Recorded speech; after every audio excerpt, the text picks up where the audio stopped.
In addition to all the meeting and greeting going on at the get-together, authors hoping to publish romances have a chance to score insider info from some of the most important agents and editors in the publishing industry.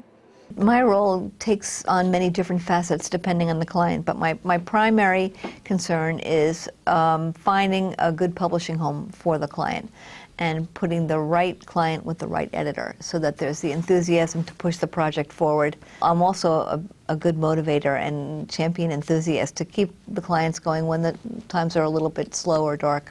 Well, I think a lot of agents may seem unapproachable because they've been doing their job for some time, but the reality for all the agents I've known over the many years I've been in publishing, everyone is very approachable. So my advice would be, like in many things in life, take a deep breath, put a smile on your face, and go in and try to put your best foot forward.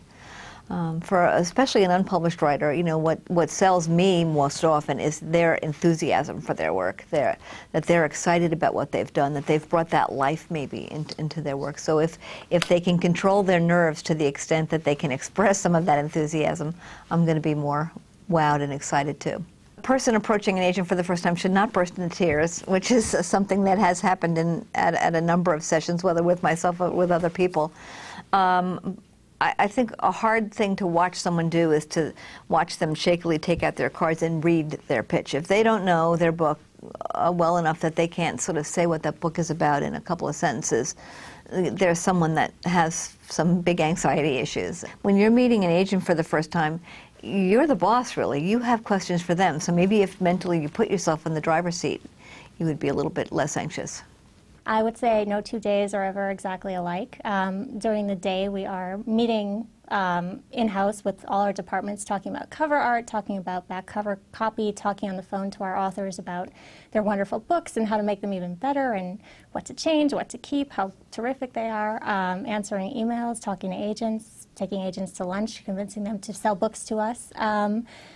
The actual editing and reading manuscript submissions gets done nights and weekends, so it is not a 9-to-5 job. I would say every editor I've ever met does it because we love it. I would say a common mistake that new authors make is not wanting to listen to their publishing house. I think when you've been holed up for all the months or years or however long it takes you to get from writing your very first draft to actually getting that long-coveted publishing deal, it's your work and your manuscript is your baby, and all of a sudden you have to share it, and it's a really terrifying experience, I think, for everybody. I think ultimately the best thing a new author can do is trust in their house's enthusiasm to make this absolutely the best book possible, whether it's a different perspective on what the best cover art is going to be or willingness to revise a manuscript in a way that potentially will enhance its sales. Probably one of my favorite things is finding new authors and knowing that I'm the first one to be reading and enjoying, you know, what they've done. Most editors understand that authors can you know, be very good writers and just not be very good at pitching their work. So just sit down, be yourself, and tell us about your story. At the same time, when you're thinking of that description, make sure that you keep your description of the story short, tight, and to the point, and make it sound marketable or sellable. Before you pitch, I would go through all the novels on your shelf and look at that description on the back of the book, and then try to make yours sound even more exciting. I mean, it's very scary, I guess, to pitch to someone who can make or break a career as far as if they take you on for representation. But I would just say, exhale. You have to love your book to pitch it, and that's the most important thing.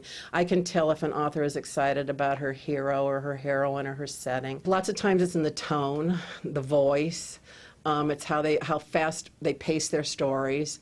But you just know it's a sixth sense when it comes to deciding who you want to represent. I have spoken to many editors in New York, and they have indicated that even those agents that take them to lunch, it doesn't mean that they're going to get a quicker buy. If you stop by their office, it doesn't mean that, you know, they're going to slide your work on the top of the pile, the reading pile. So I don't think it matters where you are. It's the quality of an author's story that you submit that is going to gain their attention, and that's the story they're going to buy.